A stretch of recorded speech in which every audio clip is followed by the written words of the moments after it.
ইস্পাহানি মির্জাপুর জিরাওয়ারের স্বাগত জানাচ্ছি। আমি তৌহিদ শান্ত। আমাদের প্রচারণার ব্যক্তিগত আক্রমণ গত পরশুদিন করেছিলাম। গতকালকে করলাম প্রচারণায় হামলা।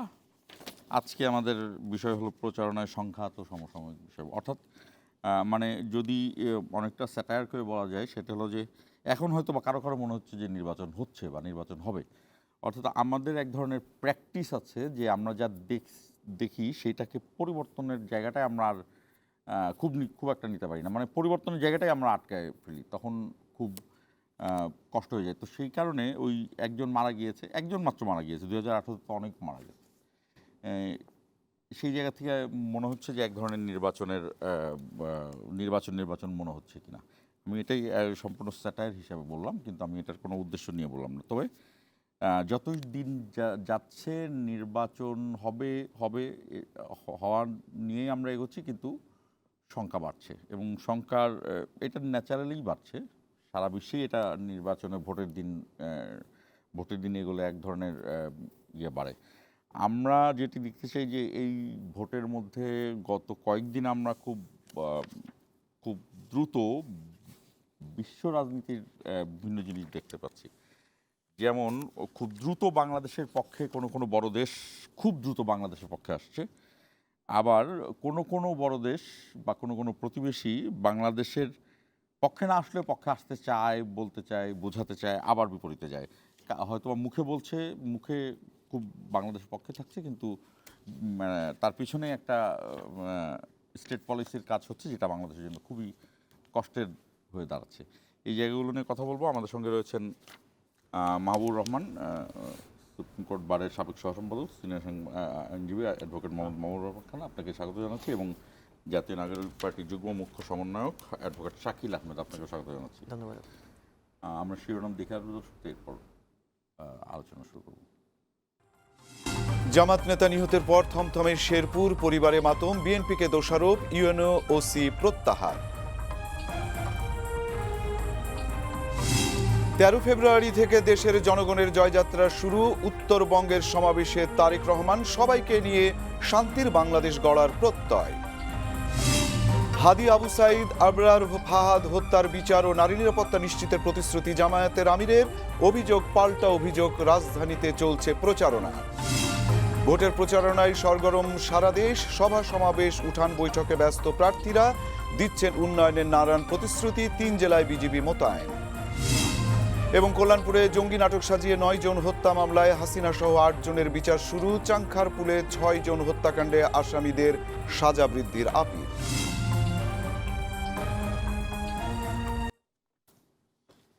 দর্শক, আমাদের অনুষ্ঠানটি ফেসবুক এবং ইউটিউব পেজেও সরাসরি সম্প্রচারিত হচ্ছে, আপনারা চাইলে সেখানে কমেন্টের মাধ্যমে যুক্ত হতে পারেন। আমি অ্যাডভোকেট শাকিলের কাছে আসবো। প্রথমে শাকিলের কাছে আসতে চাই, পরে মাহবুবুর রহমান খানের। সেটি হলো যে শেরপুরের একটা ঘটনা, আমরা শেষ পর্যন্ত একজন মারাই গেলেন। অর্থাৎ যদি আমরা হাদির মৃত্যুটাকে এখানে কাউন্ট করি, অবশ্যই হাদির প্রথম, কিন্তু হাদির মৃত্যুর সাথে শুধু নির্বাচনের মৃত্যু না, হাদির মৃত্যুটা আসলে আমার মনে হয় আরও ভাস্ট চিন্তা ভাবনার মতো আছে। তবে নির্বাচনী দামানের প্রথম হত্যাকাণ্ড, এবং মাঝখানে থেমে গেল। আমরা এক ধরনের দেখা শুরু করছিলাম। মাহবুবুর রহমান খান, আপনি জানেন, আপনি নিজে রাস্তায় থেকে সেই পরিস্থিতি দেখেছেন যে 2014 নির্বাচনে কেমন হয়েছে, 2018 নির্বাচনে বিরোধী দলের নেতা কর্মী হিসেবে কি পরিস্থিতি। সেখান থেকে যে যতই আলোচনা করুক, অনেকটা আগানো ছিল, কিন্তু আমরা অনেকটা আগানোর পথে যাচ্ছি, যে যেভাবেই বলুক, কিন্তু শেষ পর্যন্ত একজন মারাই গেলেন। এই যে মৃত্যুটা ঠেকানো কার দায় ছিল? জি, আপনাকে ধন্যবাদ এবং দর্শকদেরকে ধন্যবাদ জানাচ্ছি যারা দেখছেন আজকের এই আলোচনা। প্রথম কথা হচ্ছে যে মৃত্যুটা অনাকাঙ্ক্ষিত এবং খুবই আমাদের জন্য উদ্বেগজনক। এটা আমরা কেউই চাই না। বিশেষ করে আমি তো চাই না। এই মৃত্যুটার জন্য দায়ী কে? আমি বলবো প্রথমত দায়ী আমরা নিজেরা সবাই, দ্বিতীয়ত প্রশাসন। ধরুন এই সূত্রপাতটা কোত্থেকে হয়েছে? এটা হয়েছে কি যে ইশতেহার ঘোষণা হবে একসাথে, এবার আইনে বলা হয়েছে সব দল এক জায়গায় এসে ইশতেহার ঘোষণা করবে। তো সেখানে জামাত সহ 11 দলীয় জোট আগে গিয়েছে, তার আগে বসে পড়েছে। তো স্বাভাবিকভাবেই সামনের চেয়ারটাকে ফাঁকা রাখতে চায় না এবং সবাই সামনে বসতে চায়, এটা আমাদের একটা প্রবণতা বাংলাদেশের। বিএনপি নেতাকর্মীরা পরে গিয়েছে, তখন যেটা হয়েছে তারা এসে বলছে চেয়ার ফাঁকা করে দাও। তো জামাতের নেতা বলেছেন যে আপনি কিছু ফাঁকা করেন, অনেকে উঠতে চেয়েছে, অনেকে উঠতে চায়নি, এ বাস্তবতা। এর মধ্যেই হয়তো কিছু কয়েকজন অতি উত্তেজিত হয়ে চেয়ার ছোড়াছুড়ি করে এইটা বড়ভাবে সূত্রপাত হয়ে গেছে। দেখুন, যখনই দেখলো যে চেয়ার ছোড়াছুড়ি শুরু হয়েছে, তখন কিন্তু প্রশাসন চাইলে এটাকে লাঠিচার্জ করে কিংবা কোনোভাবে এটাকে সমাধান করতে পারতো। আমার কাছে মনে হয় খুব ইজি ছিল, কিন্তু প্রশাসন নির্বিকার, তারা কোনো কাজ করেনি। এরপরে কি হলো, এটা অনেক বড় ভাস্ট বাড়ছে, তখনও চাইলে ঠিক তাই করতে বলে পারতো। একজন আমি বলছি এই ঘটনার মৃত্যুই হয়ে গেল, কারণ জামাত বিএনপি কিন্তু নির্বাচনী রাইভাল হয়তো বা, কিন্তু তারা কিন্তু একদম সেই রকমের ভাবে তো রাইভাল না যে একজন আরেকজনকে মেরে ফেলবে। আমরা সবাই তো এই ফ্যাসিবাদী আন্দোলনে একসাথে আন্দোলন করেছি। আমরা সবাই তো আমাদের আদর্শের বিপরীতে আমরা আছি, ঠিক আছে, দেখুন, কিন্তু আদর্শের মেরে ফেলার মতো অবস্থায় কি আমরা আছি? না, এটা অবভিয়াসলি নট, উচিত হয়নি। কিন্তু যেটা হয়েছে, আমি বলবো যেটা, এটা হচ্ছে আমাদের যারা নেতৃত্ব দিচ্ছেন বিএনপির এবং জামাতের, ওই নেতৃত্ব জায়গার নেতৃত্বের দুর্বলতা রয়েছে এক। দ্বিতীয়টি হচ্ছে আমাদের মধ্যে এক ধরনের মেন্টালিটি কাজ করে যে আমাকে আনি হয় সেখান থেকে ফিরে আসতে হবে, ইগোটিক বিষয়টা কাজ করে। এবং এই জায়গাটাতে আমি বলবো যে বিএনপি নেতৃত্ব যেহেতু জামাতের লোককে মেরে ফেলেছে বা নিহত হয়েছে বা খুন হয়েছে, এটা অবশ্যই বিএনপির উপরে দায়টা যাবে এবং যেতে বাধ্য হবে। না, এটা ঠিক আছে, এখন এবং প্রশ্নটা হচ্ছে যে বিএনপি নেতৃবৃন্দ যদি এটাকে চেষ্টা করতো তাহলে হয়তো প্রশমিত করতে পারতো। এখন মাহবুব ভাই বলতে পারেন যে জামাতকে বলা হয়েছিল যে আপনি এই রাস্তাতে যায়েন না, আপনি ঘুরে যান। তাহলে এখানে অনেকগুলো প্রশ্ন কাজ করে যে আমি যদি ঘুরে যাই তাহলে আমার নেতৃত্বে এই রোড দিয়ে না গেলে আমাদের যে অন্য উপজেলা থেকে লোক আসছে ওরা কিন্তু যাইতে পারবে না। তো এই প্রশাসন তো বলছে কি আমাদের কিছু করার নাই, আমার কাছে কোনো অপশন নেই, আপনারা চুপ থাকেন, আমি দেখছি। 2টা থেকে 4টা 5টা 6টা পর্যন্ত অপেক্ষা করিয়েছে। কি প্রশাসন রয়েছে সেখানে? আর্মি কাজ করছে না, পুলিশ কাজ করছে না, এই প্রশাসনের দরকার নাই। তারা যদি এটাই না পারে তাহলে বলে দিক ভাই আমরা নাই, আপনারা আপনার মতো করে সুন্দর করে ইলেকশনটা করেন। তাহলে প্রথম দায় হচ্ছে আমাদের নেতৃত্বের, দ্বিতীয় দায়টি হচ্ছে প্রশাসনের। এবং এখানে দুটোকে মার্চ করলে আমি বলবো প্রশাসনের দায় বেশি, কারণ তাদের কাজ হচ্ছে সহিংসতা কিংবা প্রবলেমগুলোকে মিটিগেশন করে একটা সুন্দরভাবে সামনে এগিয়ে নেওয়া। যখনই দেখছে উত্তেজনা তৈরি হচ্ছে, তখন উত্তেজনা কমানোর অপশন ছিল, পারতো প্রশাসন চাইলে। প্রশাসন কোনোরূপ কাজ করেনি। কেন কাজ করে না? এটার পেছনে কি কোনো কাজ করেনি, এটার পেছনে অনেকগুলো কারণ থাকতে এটার পারে। পেছনে শুধুই তাদের মনোবল ভেঙে যাওয়ার এইটুকু, নাকি তাদের লোকবল কম ছিল এটুকুই, নাকি অন্য কোনো ইঙ্গিত আছে? দেখুন, লোকবল ওখানে ওই কমটা, ইউএনও এবং ওসিকে প্রত্যাহার করা দেখুন হয়েছে। লোকবল কমটা ফ্যাক্ট না। 18 সাল 14 সাল 2008 সালে তো ইচ্ছে কম ছিল। আচ্ছা, ইলেকশন কি সুন্দর হয়নি? হয়েছে তো। 1 সালে ইচ্ছে কম ছিল কিছু লোকবল, পুলিশের বা আইন শৃঙ্খলা পরিস্থিতি, তারা কি সুস্থ ইলেকশন হয়েছে না? হয়েছে। ইস্যুটা হচ্ছে মানসিকতার। দেখুন, পুলিশের মনোবল ভেঙেছে মানলাম, আর্মি কি করছে? সেনাবাহিনী বাংলাদেশে এই মুহূর্তে গাড়ি ধরা ছাড়া তারা কোনো কাজ না, করছে? সেনাবাহিনীর ক্ষেত্রে কিন্তু শাকিল একটু ব্যাখ্যা দেয় অনেকে, কারণ সেনাবাহিনীর যে ট্রেনিংটা, এই ট্রেনিংটা এই পথের এই ইয়েটা আসলে হয় না। না এই জন্য চন্দ্র ভাই, আমি আপনার সাথে এখানে দ্বিমত পোষণ করব। সেনাবাহিনী তিনি শুধু মানুষ মেরে ফেলা না, গুলি করে, শুধু যুদ্ধের জন্য না, ঠিক আছে, কিন্তু আপনি যখন সিভিলিয়ানের সাথে আপনি ডিপ্লয়েড হয়েছেন, তাদের তখন সেরকমের কিন্তু একটা গ্রুমিং থাকা উচিত। অবশ্যই আপনার গ্রুমিং আছে এবং আপনি পারতেন। সেনাবাহিনীকে দেখলে মানুষের মধ্যে কিন্তু ভয় কাজ করে, বাট বাংলাদেশে এখন সেটা হচ্ছে না। কারণ কি? সেনাবাহিনী কোনোরূপ কাজ করছে না। সেনাবাহিনী একটা লাঠিচার্জ তো করতে পারতো, কমপক্ষে করেনি। সে তো ওখানে গিয়ে অ্যাটলিস্ট একটা মানে টিয়ারশেল মারতে পারতো, পুলিশ একদম মারেনি। লাঠিচার্জ যে সে করে না তা না, আমরা তো দেখেছি, যেমন নুরুর এখানে লাঠিচার্জ করেছে, করেছে, এতে কিন্তু লাঠিচার্জ গতকালকে যেখানে দরকার ঘটনায় সেখানে করেছে, করেনি। আর এরপরে ধরেন যতগুলো ঘটনা হচ্ছে বাংলাদেশে, গত এই যে প্রচারণার পরে প্রায় 20টিরও বেশি জায়গায় সহিংসতা হয়েছে, নারীদের উপর হামলা হয়েছে, গতকালকে একজন মারা গেলেন সহিংসতাতে। কোথাও কি দেখেছেন যে প্রশাসন কাজ করেছে, কাউকে অ্যারেস্ট করেছে? আমার কথা হচ্ছে, যেই করবে সহিংসতা, সেটা যেই দলে হোক না কেন, তাকে আইনের আওতায় আনতে হবে, তাহলে কিন্তু কমে যাবে। জি। আনেনি। আমি একটু মাহবুব রহমান খান আপনার কাছে আসি। সেটি হলো যে এটা সঠিক, আমি যেটা বলেছি যে নির্বাচনী প্রতিপক্ষের মাধ্যমে হত্যার কথা আসলে বলেছি, কিন্তু এর আগে আপনি জানেন যে গিয়াস কাদের চৌধুরী ওখানে গোলাম আকবর কে যখন দেয়া হলো, তখন কিন্তু ওই দুই পক্ষের, অর্থাৎ সেম সাইড আর বিপরীত সাইডের মধ্যে একটু বিপরীত সাইডের আলোচনাটা বেশি হয়, কারণ এটা একদম সরাসরি নির্বাচনী পরিবেশকে, ওইটাও নির্বাচনী পরিবেশকে এফেক্ট করে। এই শঙ্কার কথা বলছিলাম, আপনি দেখছেন শঙ্কার জায়গাটায় দেখছেন, আসলে কি এটা কি অসহিষ্ণুতাও এখানে একটা কাজ করছে, যে দলগুলোর মধ্যে এক ধরনের মানে সব কিছু দিয়ে বা নির্বাচনী প্রচারণাটাকেও এক ধরনের অসহিষ্ণুতার মধ্যে চলে গেছে, যে খুব দ্রুত করে ক্ষমতায় চলে যেতে হবে? ধন্যবাদ আপনাকে সহ যারা দেখছেন এবং আমার সহ আলোচক। আসলে নির্বাচনী যে পরিবেশ, সেই পরিবেশটা আমরা যে ধরনের আকাঙ্ক্ষা ছিল সেই আকাঙ্ক্ষার জায়গা থেকে বিচ্যুতি ঘটেছে। এটা শুধু নির্বাচনী পরিবেশ না, আমাদের সামগ্রিক জুলাই আগস্ট পরবর্তী সময়ে বাংলাদেশকে নিয়ে আমরা যে ধরনের স্বপ্ন দেখেছিলাম সেই পুরো জায়গাটা থেকেই আমার মনে হয় আমাদের একটা বিচ্যুতি ঘটেছে। এবং সেখানে এই নির্বাচনী প্রচারণাটাতে এর ফলাফলটা আপনার পরিলক্ষিত হচ্ছে। আপনি দেখেন আমাদের নির্বাচনী আচরণবিধিতে বলা আছে যে প্রতিপক্ষকে আক্রমণাত্মক ভাষায় আপনি কথা বলতে পারবেন না, প্রতিপক্ষের সম্মানহানিকর আপনি বক্তব্য দিতে পারবেন না। কিন্তু আপনি দেখবেন অব্যাহতভাবে প্রতিপক্ষের চরিত্র হরণ করা চলছে। এটা কিন্তু নির্বাচনী এক ধরনের আপনার, এটা হচ্ছে আরেক ধরনের সহিংসতা। অর্থাৎ নির্বাচনী যে পরিবেশ আছে সেই পরিবেশটাকে উত্তপ্ত করে তোলা, পরিবেশটাকে প্রথমে সৃষ্টি করা। যেই সৃষ্টির ইফেক্টটাতে আপনি শেরপুরের ঘটনা, যেটা খুবই অনাকাঙ্ক্ষিত, যে কোনো মৃত্যু অনাকাঙ্ক্ষিত, এটাও আসলে আর কথা দিয়ে এই রাজনৈতিক পরিবেশ নির্বাচনের পূর্ব মুহূর্তে একই চিন্তা ভাবনা থেকে একই আন্দোলনের সহযোদ্ধা যারা ছিল তাদের মধ্যে এই ধরনের একটা হত্যাকাণ্ড ঘটে যাওয়াটা এটা খুবই আপনার অস্বাভাবিক বা অনাকাঙ্ক্ষিত আমার কাছে মনে হয়েছে। কিন্তু একটা বিষয় কি দেখেন, জামায়াত ইসলামী বলে যে তারা ইনসাফের রাজনীতি করছে, তারা ইনসাফ কায়েম করবে। ইনসাফ, আমি মনে করি ইনসাফটা হচ্ছে এখানে আমাদের দুইজনের জন্য দুইটা চেয়ার আছে। আমি যদি আমার চেয়ারে বসি এবং ওই চেয়ারটাতে আমার ব্যাগটা রাখি, এটা ইনসাফ হয় না। আপনি নির্বাচনী কর্মকর্তারা বা প্রশাসন দুইটা রাজনৈতিক দলকে নিয়ে আপনার একটা সভা আয়োজন করেছে, সেই জায়গাটাতে আপনি নির্ধারিত সময়ের অনেক আগে যাবেন, গিয়ে সবগুলো চেয়ারে বসে পড়বেন। প্রশাসনের লোক যখন বলবে যে এখানে তো দুইটা পক্ষ আপনারা, সুতরাং আপনার সেইভাবেই জায়গাগুলো অ্যাকোমোডেশনটা আপনারা নেন। সেটা না করে আপনি যদি মনে করেন যে না আমি জায়গাই দিব না আপনাকে, আমি যেহেতু আগে আসছি আমি আগে বসে থাকবো, আপনারা পিছনে যান। হ্যাঁ, আমরা যখন ছাত্রদল করতাম ঢাকা বিশ্ববিদ্যালয়ে বিরোধী দলীয় আমলে ছিলাম, তখন যুগপৎ আন্দোলন ছিল। প্রোগ্রাম যদি 3টায় থাকতো, 12টার সময় এসে ছাত্র শিবিরের আমার ভাইয়েরা সামনের জায়গাটা পুরো দখল করে বসে থাকতো। তো 3টার প্রোগ্রামে আমরা 12টায় আসতাম না, আমরা হয়তো 2টায় আসতাম। আমরা আসার পর দেখতাম যে ছাত্র শিবিরের যারা আছে তারা সবাই সামনে বসে আছে। ইনসাফের এই যে একটা সামগ্রিক চিন্তা, ইনসাফ মানে এটা মৌখিক কথা না, ইনসাফ কিন্তু অনেক বড় একটা আপনার বিষয়।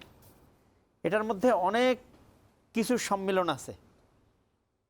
ইনসাফ, ন্যায় বিচার, ইনসাফ। এখন হাদি বলে গেছে ইনসাফ, এখন আমরা সবাই বলি ইনসাফের রাষ্ট্র কায়েম করতে হবে, ইনসাফের ব্যবস্থা।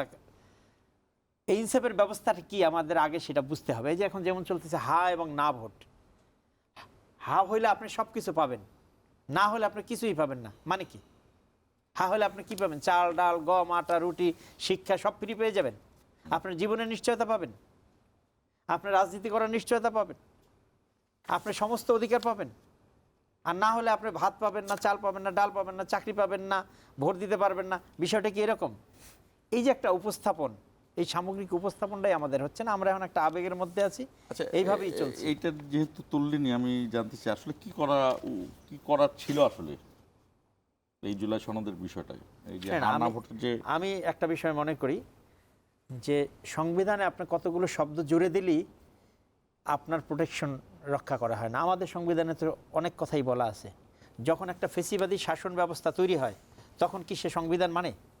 সংবিধানকে তো সে একপাশে রেখে দেয়। নিজেই সংবিধান। আপনি শেখ হাসিনা তার ফেসিবাদী শাসনকে দীর্ঘমেয়াদী করার জন্য সংবিধান সংশোধন করছে না, 7 খ করছে না যে আপনি যদি এইভাবে করেন তাহলে এই সাজা হবে? কেউ মানছে সংবিধান? সংবিধানে তো আমাদের অনেক ভালো ভালো কথা আছে, আমরা কতটুকু মানি? আপনি সংবিধান বাদ দেন, এটা তো পরের বিষয়। এখন তো জান্নাতের আলোচনা খুব চলছে। কোরআন শরীফে আমাদের যে জীবন ব্যবস্থা দেওয়া আছে, ধরেন মুসলমানদের জন্য কোরআন শরীফ, হিন্দুদের জন্য হিন্দু ধর্ম, খ্রিস্টানদের, এর থেকে তো আর বড় কোনো গ্রন্থ নাই। আমরা কতটুকু মানতেছি?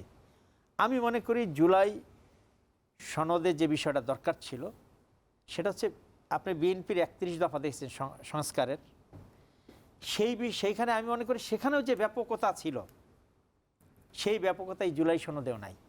আপনার সব থেকে বড় বিষয় হচ্ছে কনসাস তৈরি করা, একটা এগ্রিমেন্টে আসা, সামাজিক সচেতনতা তৈরি করা। সেই জায়গাটা তো আমরা যাইনি। এখন হ্যাঁ না করে আমরা আবার রাষ্ট্র এবং যে জনগণ আছে তাদের মধ্যে একটা 2টা ভাগ তৈরি করে ফেলেছি। আমরা বলছি বিএনপি হ্যার পক্ষে বলছে না, বিএনপির নেতারা ঘন্টার পর ঘন্টা বক্তব্য দিচ্ছে হ্যার পক্ষে। ভাই আপনি হ্যাতে এই জুলাই সনদে বিএনপি যা বলছে তার কতটুকু আপনি রাখছেন? আপনি এনসিপি এখনো জুলাই সনদ স্বাক্ষর করে নেই, জামাত ইসলামী বলছে যে আমরা স্বাক্ষর করব না, পরের দিনই গিয়া আবার মানে হোসেন মোহাম্মদের 1986 নির্বাচনের মতো শেখ হাসিনা যেমন বলছিল যে আমরা নির্বাচনে অংশগ্রহণ করব না, পরের দিন ইলেকশনে চলে গেছে। তারপর একটা লাইন বলেছিল যে যারা এই নির্বাচনে অংশগ্রহণ করবে তারা জাতীয় বেঈমান হবে। এনসিপি রে বললো যে জুলাই সনদে স্বাক্ষর করে না, কোনো পরদিন সকালবেলা জামাত গিয়ে হাজির। আমরা একটু বিরতিতে যাব, বিরতির আগে আমি একটু প্রশ্ন বলে যাই। সেটি হলো যে আজকেও তারেক রহমান একটি লাইন বলেছেন, একটি মহল নির্বাচন বানচালে ষড়যন্ত্র করছে। এটা কার কথা, কি কথা বলছে, নিশ্চয়ই এক ধরনের কথা বলেছেন তিনি, সরাসরি তো বলেনি, কেউ কোনো উদ্দেশ্য নিয়ে তো বলেছেন। রাজশাহী সমাবেশে তারেক রহমান সুদসহ 10,000 টাকা পর্যন্ত কৃষি ঋণ মওকুফ করা হবে।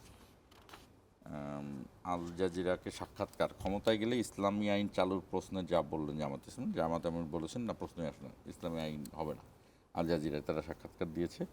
আর একটা জিনিস বলেছেন যে জামাতের আমিরকে আরেকটি জিজ্ঞেস করা হয়েছিল যে মহিলাদের ব্যাপারে, নারী নিয়ে না কেন, সে সরাসরি বলেছেন আমরা তৈরি করছি, এখনও প্রস্তুত না নারী এমপি দেওয়ার জন্য। তবে তাকে জিজ্ঞেস করা হয়েছিল যে জামাত ইসলামীর প্রধান কি কখনো নারী হতে পারবে কিনা, তো সেখানে সে অফকোর্স নট বলে দিছে। আমরা এই আলোচনা করব বিরতি থেকে। দর্শক আমাদের সঙ্গেই থাকুন, অল্প কিছুক্ষণ পরে ফিরছি।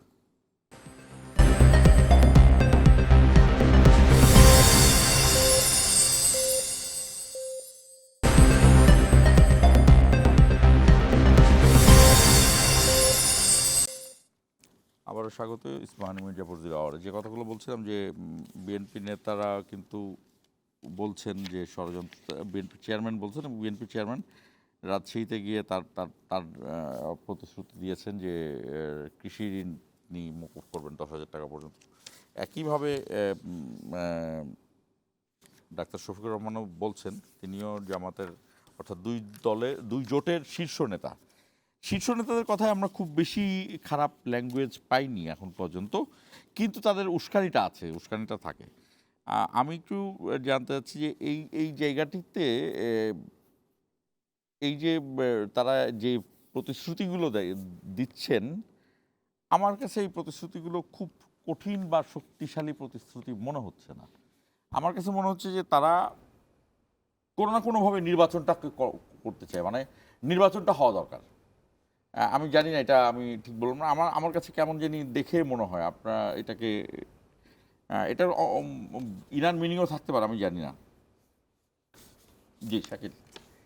জি, যেটা তারেক রহমান বলেছেন যে ষড়যন্ত্র হচ্ছে নির্বাচন বানচাল করার, আমার তো মনে হয় এটা বিএনপি করছেন, বানচাল করার চেষ্টা করছেন, ষড়যন্ত্র করছেন। কারণ বিএনপি কিন্তু সহিংসতার রাজনীতি অলরেডি শুরু করে দিয়েছে বাংলাদেশে। দেখেন নারীদের উপরে যেভাবে আঘাত আনা হচ্ছে একের পর এক, ইতিমধ্যেই প্রায় অনেকগুলো জেলাতে আঘাত করা হচ্ছে, রেগুলারলি আঘাত করা হচ্ছে। গতকালকেও চুয়াডাঙ্গাতে একজন বলেছে যে নারীর কাপড় খুলে নিবে, আমি ওয়ার্ডটা ইউজ করছি না, আরও খারাপ ওয়ার্ড ছিল, আমি ইউজ করতে পারছি না ওয়ার্ডটা। এখন পর্যন্ত তার বিরুদ্ধে কোনো অ্যাকশন আমরা দেখি নাই। আমি আমার নিজ জেলা মেহেরপুর, সেখানে আজকেও দেখেছি যে নারীর উপরে আঘাত করা হচ্ছে, নারীদেরকে থ্রেট করা হয়েছে। চুয়াডাঙ্গাতে দেখেছি, লালমনিরহাটে দেখেছি, গতকালকে ঢাকায় একজনের মাথা ফাটিয়ে দেওয়া হয়েছে। এখানে বিএনপি তার নিজ উদ্যোগে তার দলের বিরুদ্ধে কোনো অ্যাকশন নিচ্ছে না, ওই ব্যক্তির বিরুদ্ধে অ্যাকশন নিচ্ছে না, প্রশাসন অ্যাকশন নিচ্ছে না। গতকালকে একজনের মৃত্যু ঘটলো। তো এই যে বিষয়গুলো হচ্ছে, একের পর এক সহিংসতা করা হচ্ছে, একের পর এক মানে টর্চারের দিকে যাচ্ছে, এবং এটাকে আমি যদি আবার যে আগের মতোই পলিটিক্সেই আমি চলে যাই, তাহলে 5 আগস্টে পরে আমি কি চেঞ্জ হলাম, কি নতুনত্ব আমরা আনতে পারলাম? আমরা তো এই রাজনীতি চাইনি। তো এইটাতে আমার কাছে মনে হয় যে বিএনপি মনে হয় তার কার্যক্রম দিয়ে বোঝানোর চেষ্টা করছে যে ষড়যন্ত্র, যে ইলেকশনটা না হোক। এখন না হলে প্রশ্ন ওটা লাভ কি লস কি? দেখুন, লাভ লসের প্রশ্ন তো আসবে আরও পরে, কিন্তু যেভাবে আগাচ্ছে এটি মোটেও ভালো দিকে যাচ্ছে না। দেখুন, এরপরে বিএনপি যে ভাষায় বিভিন্ন জায়গায় কথা বলা হচ্ছে বা কথা বলছেন, বিভিন্ন প্রতিশ্রুতি দিচ্ছেন, যেগুলো কোনোভাবেই মানে অমূলক কথাবার্তা, যেগুলো বাস্তবতা সম্ভবই না। তারেক জিয়া যে কথা বলেছেন যে উনি এতগুলো গাছ লাগাবেন, সেই গাছ লাগাতে হলে তো বাংলাদেশে আর কোনো জায়গা থাকবে না, এবং প্রতিদিন যে হিসেবে করতে হবে এটা হবে না। ফ্যামিলি কার্ড, নারীদের কার্ড নিয়ে উনি কথা বলছেন। উনি একদিকে বলছেন নারী ক্ষমতায়ন করবেন, নারীদেরকে নিরাপত্তা দিবেন, অপরদিকে প্রতিদিনই কোথাও না কোথাও বিএনপির দ্বারা নারীদের আঘাতপ্রাপ্ত হচ্ছে। তাহলে আপনি একদিকে বলছেন নিরাপত্তা, আরেকদিকে আঘাত করছেন। অথচ আপনি দলের চেয়ারম্যান হয়ে আপনার চেইন অফ কমান্ড কিংবা আপনি আপনার এলাকাতে কোনোভাবে আপনি কন্ট্রোল করতে পারছেন না। কন্ট্রোল করার একটা কথা বলেনি। আমি আশ্বস্ত হতাম যদি উনি কোনো এক জায়গায় বক্তব্যে বলতেন অনেক জায়গায় এরকম ঘটেছে, আমরা দুঃখ প্রকাশ করছি, আমরা চেষ্টা করছি সমাধান করার। উনি একদিনে বলেননি। এটা তো মনে হয় যে বিএনপি চেষ্টা করছেন। বিএনপি চেয়ারম্যান বিএনপি চেয়ারম্যান বলেন কোথাও না, কিন্তু বিএনপি চেয়ারম্যান কি এটা বলতে পারে? কারণ সে তো সরকার না। আপনি যেটা না, বললেন উনি সরকার না, কিন্তু দেখেন প্রত্যেকদিন যত জায়গায় সহিংসতা হয়েছে, নারীদের উপর আঘাত প্রত্যেকটা বিএনপির নেতাকর্মী করেছে। উনি বলতে পারতেন যে অভিযোগগুলো আমরা দেখেছি বা দেখছি, আমরা চেষ্টা করছি আমাদের সমাধান করার জন্য, আমরা অনুরোধ করছি এবারে আমাদের ভুল স্বীকার করছি। এটা করলে আমরা বুঝতাম যে নতুন বাংলাদেশ সৃষ্টি হচ্ছে। আমি জানি না যে যেই অভিযোগটা চেয়ারম্যানের নামে হতে পারে, কারণ সে রাজনীতিবিদকে তো আমরা সবাইকে চিনি না, কিন্তু আসলে কি এরকমের ব্যাপার নাকি না তার ব্যস্ততার কারণে এটা আসলে হচ্ছে না, আমি জানি না। আসলে আপনি একটু নির্মোহভাবে যদি বলতে পারেন। ধন্যবাদ। আসলে একটা বিষয় কি দেখেন, জামাত ইসলামের রাজনীতিতে একটা দ্বিচারিতা স্পষ্ট। জামাত ইসলামী বলছে যে তারা জুলাই সনদে হ্যাঁ ভোট চায়। জুলাই সনদে বলা আছে যে নারীদের নেতৃত্বে নিয়ে আসতে হবে। কোনো নারী প্রার্থীকে তারা নমিনেশন দেয়নি। এটা কিন্তু আপনি একটা বিষয় মানেন না, আপনি আমাকে বলতেছেন যে আপনি এটা মানেন, আপনি এটা করেন, এবং আপনি যে করবেন না ভবিষ্যতে তার বাস্তবতা দেখা যায়। আপনার যদি ওটা বিশ্বাস করেন তাহলে আপনার তো এবারই শুরু করা উচিত ছিল। অথচ সেই জামাত ইসলামী যখন নির্বাচনী প্রচারণা শুরু হয় নাই, অফিসিয়ালি নির্বাচনী প্রচারণায় নিষেধাজ্ঞাই আছে একরকম, তখন তারা তাদের নারী কর্মীদের বাড়িতে বাড়িতে পাঠিয়ে দিছে। তারা গিয়ে কারো এনআইডি কার্ড চাচ্ছে, কারো বিকাশ নাম্বার চাচ্ছে, কারো বাসায় ঢুকে যাচ্ছে। সেই সুযোগে কেউ কেউ আপনার ডাকাতি করতেছে, কেউ কেউ চুরি করতেছে। আপনি কিছুদিন আগে দেখেন, আপনার এটা কি মোহাম্মদপুর এলাকায় সম্ভবত, যে একজন কাজের মহিলা সে বোরকা পরে ঢুকে মা এবং মেয়েকে নৃশংসভাবে হত্যা করে বের হয়ে গেছে। এখন দেখেন আমাদের কাছে মেইন কনসার্নটা হচ্ছে নিরাপত্তার বিষয়। এই যে বলছেন যেখানে সেখানে নারীদের উপর আক্রমণ হচ্ছে, আসলে কত জায়গায় হচ্ছে, কোন জায়গায় হচ্ছে আপনি স্পেসিফিক বলেন যে বিএনপির অমুক নেতার মাধ্যমে। আপনি জামাতের আমিরের আসনে যে ঘটনা ঘটেছিল আপনি দেখেছেন, সেইখানকার দায়িত্বশীল যে জামাতের তারা পর্যন্ত ক্ষমা চেয়ে এসেছে। কারণ ওই যে মহিলা কর্মীরা তারা যে কাজটা করছিল সেটা কোনোভাবেই গ্রহণযোগ্য কাজ না। এখন আপনি একটা অন্যায় করবেন, স্থানীয় লোকজন প্রতিবাদ করবে, বলবেন যে বিএনপির লোকজন তারা হয়রানি করছে। কিন্তু জামাতের যে নারী উইংটা ভোট চাওয়াটা, এটা কি কোনো ধরনের আচরণবিধি লঙ্ঘন, বা এটা কি কোনো দোষের, বা এটা কি বিএনপির সাথে ক্ল্যাশ করে? এটা আপনার, আমি তো বললাম প্রথম দিন থেকে আচরণবিধি লঙ্ঘন করছে। যখন নির্বাচনী প্রচারণা শুরুই হয় নাই তখন কি কোনো দলই মাঠে নামে নেই, তখনও তাদের নারী উইং মাঠে ঘরে ঘরে নির্বাচনী প্রচারণায় অংশগ্রহণ করছে। এবং তারা যে প্রক্রিয়ার মাধ্যমে করছে, যে যেটা নির্বাচনী যে আচরণবিধি আছে সেটা পরিপূর্ণ লঙ্ঘন করে তারা নির্বাচনী প্রচারণায় অংশগ্রহণ করছে। এবং একটা বিষয় এখন যেটা বলা হচ্ছে যে নারীদের উপরে গণহারে আক্রমণ হচ্ছে, মনে হচ্ছে ঘরে ঘরে নারীদের উপরে আক্রমণ করা হচ্ছে। আর নির্বাচনী পরিবেশ, বিএনপি যে জিনিসটা, বাংলাদেশের স্থিতিশীলতাটা প্রাধান্য বিএনপির কাছে, বাংলাদেশের মানুষের নিরাপত্তাটা প্রাধান্য বিএনপির কাছে সর্বাগ্রে। বিএনপি চায় এখানে একটা স্থিতিশীল সরকার থাকুক, দেশের নিরাপত্তা থাকুক, দেশ স্থিতিশীল থাকুক, যে কারণে বিএনপি নির্বাচনের জন্য অধীর আগ্রহে আছে। আপনি দেখেন আমাদের সেনাবাহিনী কতদিন মাঠে আছে, আমাদের পুলিশের উপরে আস্থা নাই জনগণের। এই যে বাংলাদেশের যেই অর্গানগুলো আছে, রাষ্ট্রীয় প্রতিষ্ঠানগুলো আছে, সবগুলোকে বিতর্কিত করা হচ্ছে। এইভাবে দীর্ঘদিন যদি চলে তাহলে আর পুরোপুরি রাষ্ট্রীয় কাঠামোটা ভেঙে পড়বে। আর বিএনপি কেন ষড়যন্ত্র করবে? ষড়যন্ত্র নানাভাবে নির্বাচন যাতে না হয়, নির্বাচন আপনি দেখেন বিএনপির যে সিনিয়র নেতা আছে মির্জা আব্বাস, তাকে নিয়ে প্রতিদিন যে ধরনের বক্তব্য দেওয়া হচ্ছে, আপনি একবার স্পষ্টত নির্বাচনী আচরণবিধির লঙ্ঘন, আপনি উস্কাচ্ছেন।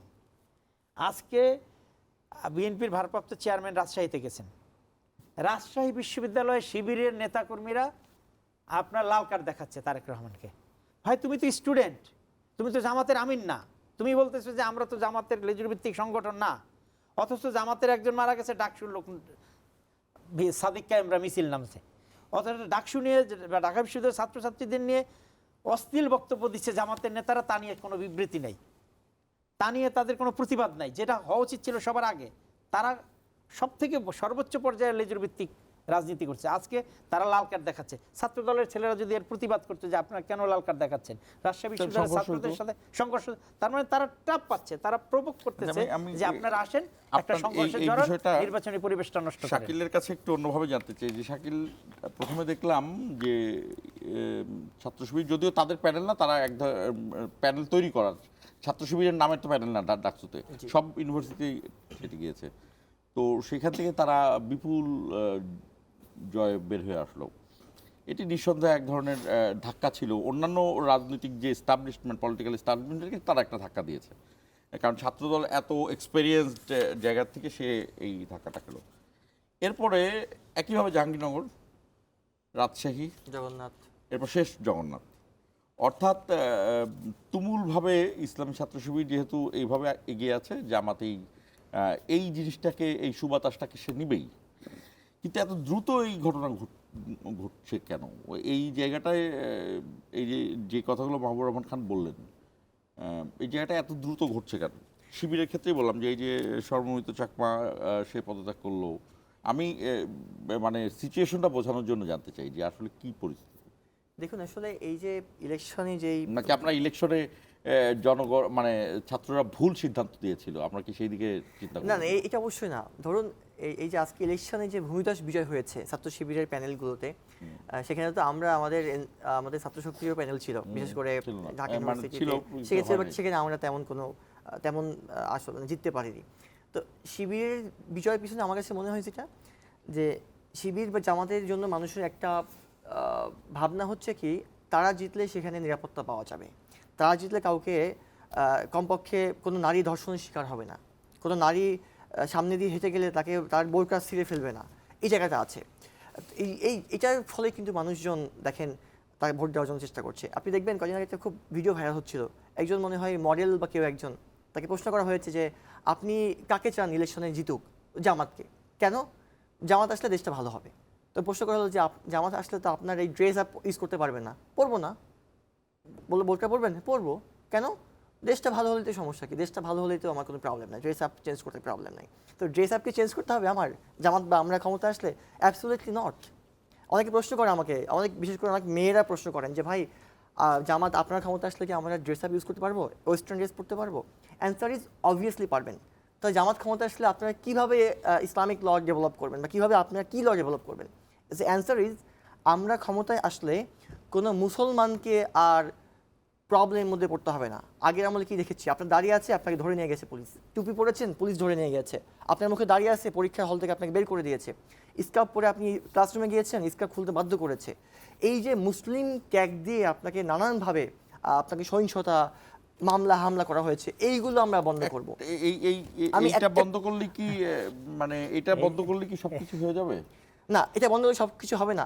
এটা আমি বলছি কেন, ট্যাবু আছে সমাজের মধ্যে যে জামাত সমর্থিত প্যানেল বা জামাত সমর্থিত ঐক্য যদি ক্ষমতায় যায় তাহলে হয়তো নারীরা একদমই ঘর থেকে বের হতে পারবে না, এরকম একটা কথা বললো তো তারা 5 ঘন্টা নাকি এরকম বললো। 5 ঘন্টার কথা বলেছিল জামাতে আমি যে হচ্ছে তাদের কর্মঘণ্টা কমিয়ে দিবে। জামাতের একজন আঞ্চলিক নেতা বা যে কথাটি বললো ঢাকা ইউনিভার্সিটির এই কথাটি কিন্তু আরেকজনের সাথে আমার মিল আছে। আপনারা জানেন কিনা জানেন না, অধ্যাপক হুমায়ুন আজাদের একটা উক্তি আছে এরকম, তার প্রবচন গুচ্ছে সেম একটা উক্তি আছে যে ঢাকা বিশ্ববিদ্যালয়ের জায়গায় সেই শব্দটা প্রতিস্থাপন করেছেন, কিন্তু তিনি একটি স্যাটায়ার করে বলেছেন এবং জামাতের নেতা বললেন। এই জায়গাতে কিভাবে মানে এই কথার সাথে এভাবে যায় কিভাবে? দেখুন জামাতে আমি যে কথা বলেছিলেন যে আমরা ক্ষমতায় গেলে নারীদের কর্মঘণ্টা 5 ঘন্টা করে দেওয়া হবে, এটা পর্যন্ত ব্যাখ্যা কি দিয়েছিলেন যে ওখানে নারীরা বলছিলেন যে আমরা যেই কর্মঘণ্টাটা করি 8-10 ঘন্টা প্রায় কাজ করতে হয়, যাওয়া আসা মিলিয়ে প্রায় 12 ঘন্টা হয়ে যায়। একটা অফিসে যাওয়া, অফিসে থেকে আসা, প্রাইভেট জবে কিন্তু 10 ঘন্টা অলমোস্ট অফিস করতে হয়।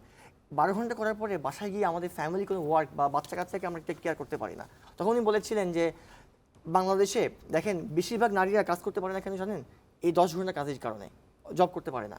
আমি যদি কর্মঘণ্টা কমিয়ে দিতে পারি, বেশিরভাগ নারী জয়েন করতে পারবে, part time job type one kind of, কিংবা আমি হয়তো যদি কমিয়ে দিতে পারি। এইটা যে উনি বুঝাইছেন এটা কিন্তু জনগণের কাছে যায়নি। আমি এক্স্যাক্টলি এই যে ফুল ব্যাখ্যাটা যায়নি, যার ফলে এই সমস্যাটা হয়েছে। আমি ধন্যবাদ। আমি একটু ডাকসুর বিষয়টা নিয়ে বলি। আমি আসলে দেখেন এনসিপি নিয়ে আমি একটু আগেই বলছিলাম যে এনসিপি নিয়ে আমাদের অনেক প্রত্যাশা ছিল, কিন্তু সেই প্রত্যাশা কিন্তু এনসিপি নিজের কিছু কিছু লোক আছে বা কিছু কিছু সংগঠন আছে যারা নিজেদেরকে বিসর্জন দিয়ে মানে নিজের ত্যাগ করে আরেকজনের মধ্যে বিলীন হয়ে যায়, নিজের অস্তিত্বটাকে বিসর্জন দিয়ে। এনসিপি হচ্ছে সেরকম একটা রাজনৈতিক দল। মানে জুলাই আগস্টের পরে এনসিপি সার্জিস আলমরা হাইলাইট করলো যে পুরা জুলাই আন্দোলন শুধু জামাত করছে, শিবির করছে, মানে আমরা কিছু না। লোকজন কিন্তু ট্রাস্টটা তাদের উপর থেকে চলে গেল জামাতের উপরে। এখন যেমন আমার সহ আলোচক বলল যে সাধারণ ছাত্রছাত্রীরা বিশ্বাস করে যে অন্যরা জিতলে, অন্যরা মিন্স কিন্তু ঢাকা বিশ্ববিদ্যালয়ে কিন্তু এনসিপির ছাত্র সংগঠন নির্বাচন করছে, তার মানে সে নিজেই স্বীকার করে নিচ্ছে যে তার দলের উপরও বিশ্বাস নাই সাধারণ ছাত্রছাত্রীদের। তাহলে এই দলের ফিউচারটা কি হবে আপনি বলেন? যেই দল নিজের অস্তিত্ব বিসর্জন দিয়ে বলে যে আমার দলের উপরও মানুষের বিশ্বাস নাই। আরে ভাই, নির্বাচনে যে জেতার ফলাফল, ছাত্র শিবিরের যারা ছিল তারা সবাই হলে ছিল, ছাত্র দলের যারা ছিল তারা হলে 5 আগস্টের পরেও উঠতে পারেনি নানা রাজনৈতিক কারণে। এবং শিবির এরকম একটা ছাত্র শিবিরের যারা ছিল তারা, আমি আপনাকে বলি, সাদেক কায়েম যেই রুমে থাকতো সেই রুমে ছাত্র দলের হলের ভাইস প্রেসিডেন্ট থাকতো, ছাত্রলীগের হলের ভাইস প্রেসিডেন্ট থাকতো। তো তারা এরকম একটা পরিবেশ ছিল, ছাত্রলীগের সাথে নিজেদেরকে এমনভাবে বিলীন করে ছিল। তো হলে যদি আপনি থাকেন, আপনার সাথে হলের ছাত্রদের একটা সম্পর্ক হবে। আমি যদি না থাকি, আমি তো একটা স্ট্রেঞ্জার, আমাকে তো কেউ চেনে না, আমাকে কেউ দেখার পরিবেশ তৈরি হয় নাই। আপনি আজকে দেখেন ডাকসুতে যে ঘটনাটা হয়েছে, আপনি সর্বমিত্র চাকমার কথা বলছেন, সর্বমিত্র চাকমাকে দিয়ে সমস্ত, সর্বমিত্র চাকমা যেটা করছে সেটা কি তার পার্সোনাল অথরিটিতে করতেছে? করতেছে শিবিরের অথরিটিতে, ডাকসুর অথরিটিতে। ডাকসু দেখেন আপনার বিতর্কিত হচ্ছে কি সর্বমিত্র চাকমা, কাজগুলো করাচ্ছে কে? ডাকসু। আপনি যে কান ধরে, আপনি যদি এইখানে কোনো ধরনের অকারেন্স ঘটে তাহলে কি সর্বোচ্চ আপনার যে অথরিটি সে দায়ী হবে না? এই যে কান ধরে উঠবস করানোর জন্য বা সর্বমিত্র চাকমা যা করছে, এই পাওয়ারের উৎসটা কি? ডাকসু। ডাকসু নিয়ে কোনো আলোচনা হচ্ছে? সর্বমিত্র চাকমা কি এই যে সোশ্যাল পলিসিং গুলো যে করা যায়, বিতর্কিত করে ছেড়ে দেওয়া হচ্ছে। ঠিক এনসিপিও সেরকম অবস্থায় যাবে। জামাত ইসলামী এক সময় এই এনসিপির যতটুকু রস আছে, এনসিপির যতটুকু মানুষের মধ্যে গ্রহণযোগ্যতা আছে, সেটাকে গ্রহণ করে সর্বমিত্র চাকমা বানায় এক সময় বলবে যে তুই এবার। মৌলানা ভাসানীর একটা উক্তি মনে পড়ে যে মিশরের নীল নদের পানি নীল নয়, জামাত ইসলামীর ইসলাম ইসলাম নয়, এরকম একটা বলেছিলেন, আমি জানি না। এই যে আমরা শুনছিলাম যে এই শিবিরের এই ভূমিধস বিজয় জামাতকে অনেক দূর, অবশ্যই অনেক দূর নিয়েছে, কিন্তু এত দ্রুত জামাতের এই যে নেতারা বিভিন্ন জায়গায়, বিশেষ করে এই ঢাকা ইউনিভার্সিটির এই বক্তব্য তো চরম গর্হিত কাজ করেছেন তিনি, সরাসরি এভাবে বলা যায় না। আপনি একজনকে বলতে পারেন, কিন্তু একটা বিশ্ববিদ্যালয়ের ডাকসুর পক্ষ থেকে ন্যূনতম কোনো প্রতিবাদ হয়েছে? এই জায়গাটা আসলে, অথচ আপনার রাজনৈতিক কারণে একটা হত্যাকাণ্ড হয়েছে শিরপুরে, আপনার সেখানে ডাকসুর নেতারা রাতের বেলা নেমে গেছে। অথচ প্রথম বিবৃতি দেওয়া উচিত ছিল ডাকসুর পক্ষ থেকে যে ঢাকা বিশ্ববিদ্যালয়ের ছাত্রছাত্রীদের, ঢাকা বিশ্ববিদ্যালয়ের সম্মানের জন্য এটা খুবই হানিকর হয়েছে, খুবই অপমানজনক হয়েছে, সুতরাং তাকে ক্ষমা চাওয়া উচিত, তার বিরুদ্ধে শাস্তিমূলক ব্যবস্থা নেওয়া উচিত। তারা একটা শব্দ উচ্চারণ করে নাই তার বিরুদ্ধে। আমরা একটা ছোট্ট ব্রেকে যাব। তাহলে এই হলো আপনার ইনসাফ, এই হলো আপনার বিচার। আমি শাকিলের কাছে প্রশ্ন রেখে যাচ্ছি। আমরা আসলে শেষ পর্যন্ত ভোটের দিকেই যাব, যে ভোটে জেতার পরে আসলে বাংলাদেশের কি পরিস্থিতিতে যাব। এবং আমরা একটু কয়েকদিন আগে আলী রিয়াজের কাছে একটা কথা শুনলাম যে 180 দিনের একটা কথা বলছিলেন। মামুর রহমান খান আপনি আছেন, প্র্যাকটিসিং লয়ার, আমাদেরকে উনি আসলে এটা কি বোঝাতে চেয়েছে এটা দেব। দর্শক আমাদের সঙ্গেই থাকুন, 1 মিনিট পরে ফিরছি।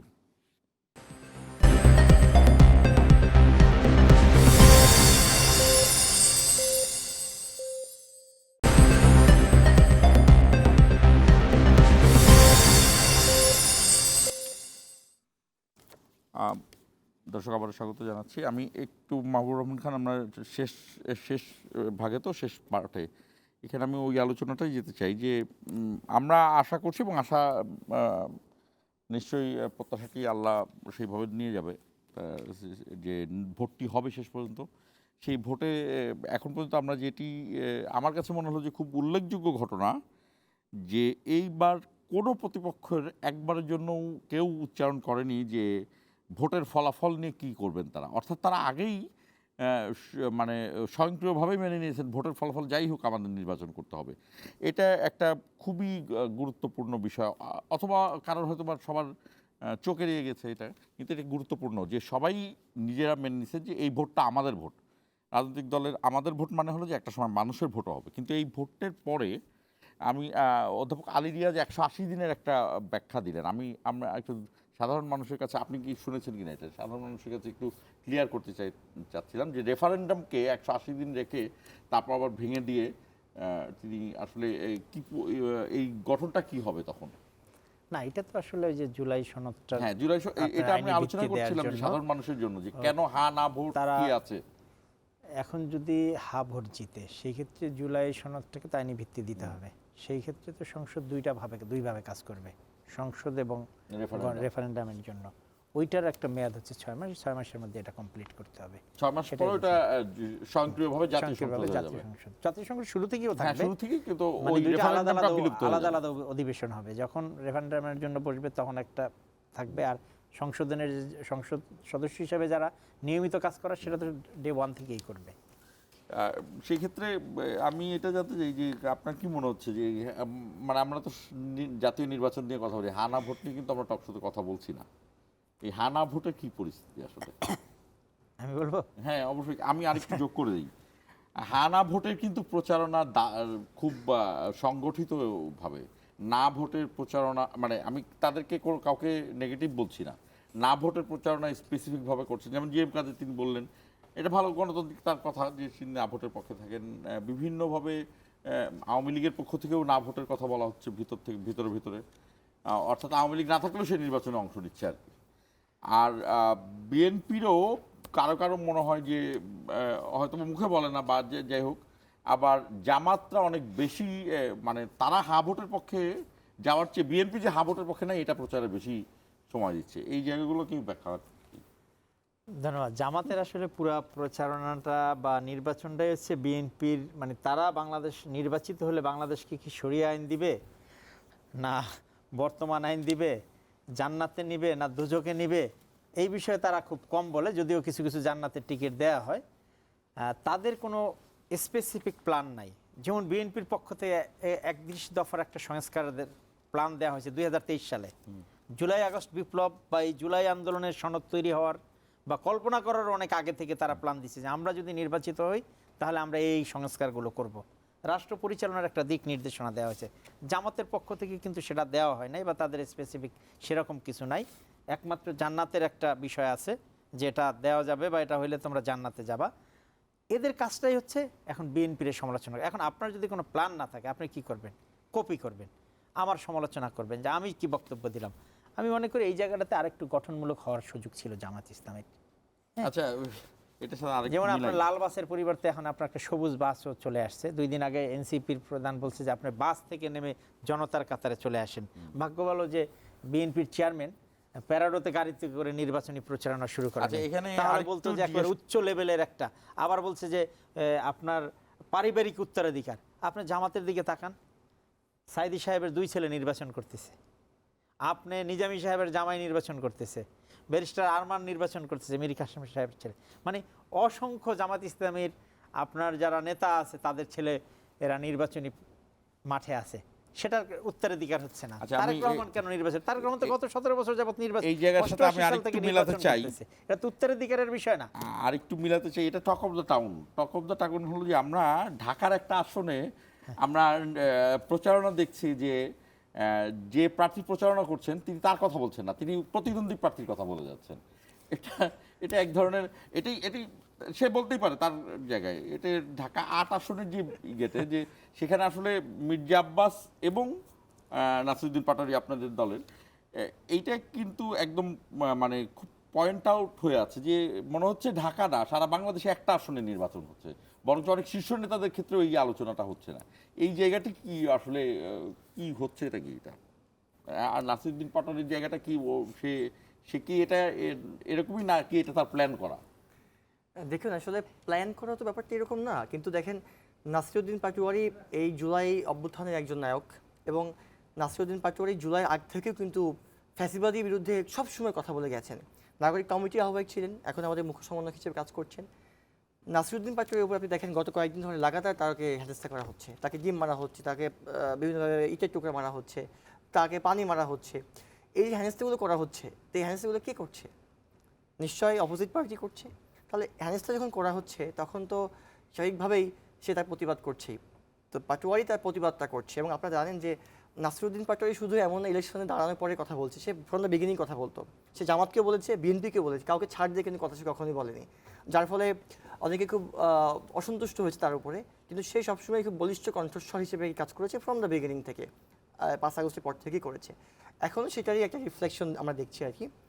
সো যেহেতু দুজনই খুবই হাই ভোল্টেজ নেতা, তাই এখানে একটু বেশি উত্তেজনা কিংবা বেশি ফোকাস সবাই থাকছে। আমি মনে করি যে, বা আমি বিশ্বাস করব, মানে আমি আশা করব যে আগামীতে দুই পক্ষই কেউ কাউকে হেনস্থা করবে না, এবং কথার মধ্যেও যেন আমরা আরেকটু সুন্দর জানতে পারি।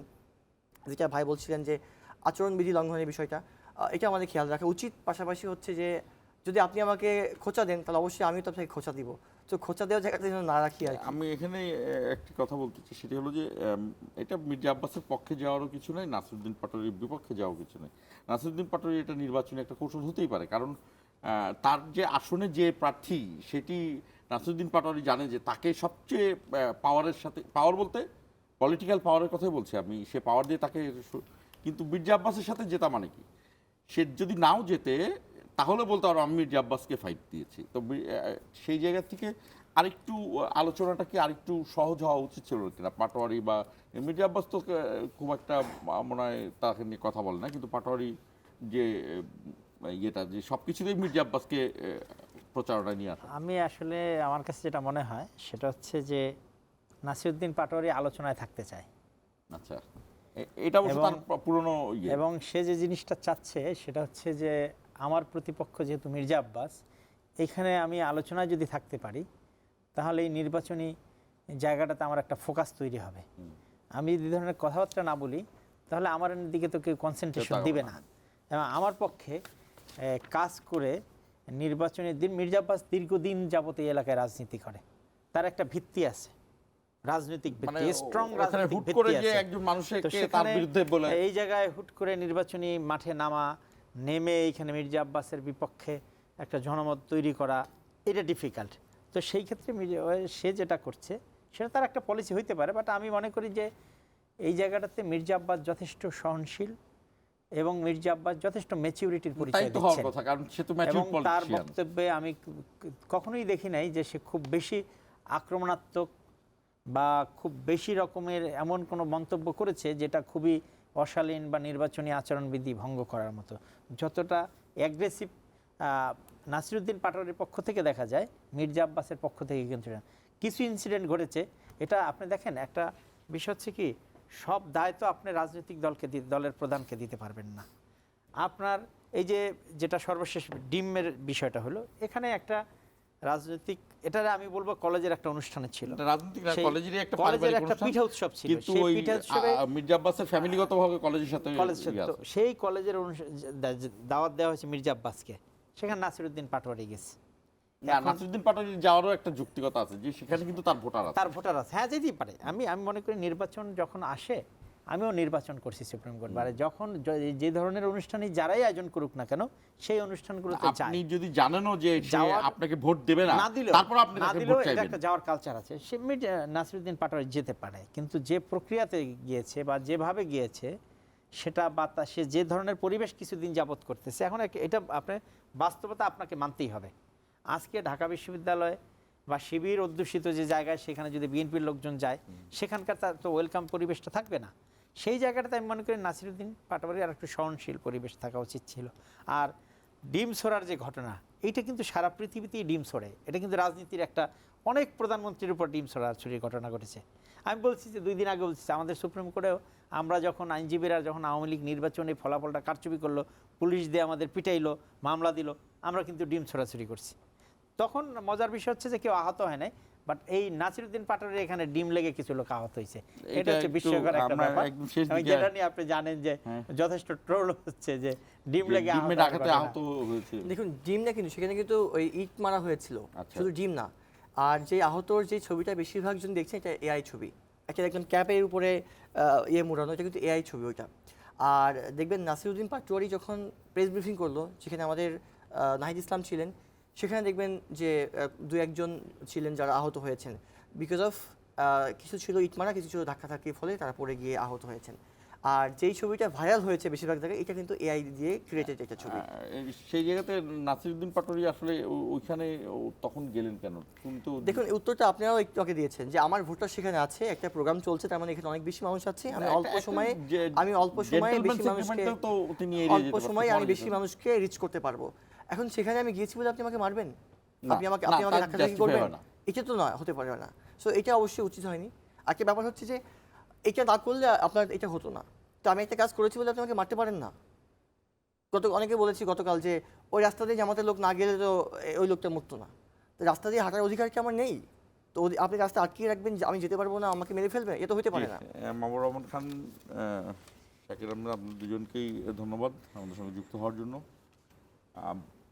আমরা নির্বাচনের দিকে তাকিয়ে আছি এই কারণে যে বাংলাদেশে যখন 91 এবং 96 সালের নির্বাচন দুটি হয়েছিল, সেই নির্বাচনে আমরা দারুণভাবে মানুষকে সম্পৃক্ত হতে দেখেছিলাম, সেখানে সৌহার্দ্যপূর্ণ পরিস্থিতিতে দেখেছিলাম। আমার মনে হয় বাংলাদেশের ইতিহাসে খুব চমৎকার একটা সিদ্ধান্ত ছিল যে একজন প্রধানমন্ত্রী বলছেন যে আমি সংসদে গিয়ে এই বিলটা নিয়ে আসি, তা না তো সাংবিধানিকভাবে আনা যাবে না। এবং খালেদা জিয়া একটি নির্বাচন করে সংসদে গিয়ে বিল পাশ করে তখনই পদত্যাগ করেছেন। তার বিভিন্ন মন্ত্রী, সিনিয়র নেতারা কিন্তু তাকে বলছেন যে আমরা কিন্তু শপথ করে ফেলছি, আমরা থাকতে পারি। কিন্তু তিনি জনগণের কাছে ম্যান্ডেট নিয়ে আছে। খালেদা জিয়া নাই। আমরা খালেদা জিয়ার জীবদ্দশায় এই আলোচনাটা বিএনপি নেতারা অনেক দিন করেন নাই, কারণ তারা নিজেরা এই বিষয়টাকে আবিষ্কার করতে পারেননি। আর আওয়ামী লীগ সবসময় তাদের আন্দোলনের ফসল বলেছেন। কিন্তু এটা যে একটা বড় ম্যান্ডেটের কথা নিয়ে আসলো, যে একজন প্রধানমন্ত্রীর দায়িত্ব, যে জনগণকে কথা দিয়েছি, এটা বিরোধী দলের আন্দোলন হতে পারে, ইস্যু হতে পারে, কিন্তু তিনি পদত্যাগ করে আসলেন। আমরা আমাদের রাজনীতিতে এরকম দেখতে চাই, নিশ্চয়ই এর চেয়ে ভালো হবে, আরও ভালো হবে। আমরা সেই প্রত্যাশা রেখে শেষ করছি ইস্পাহানি মির্জাপুর 0 হওয়ার।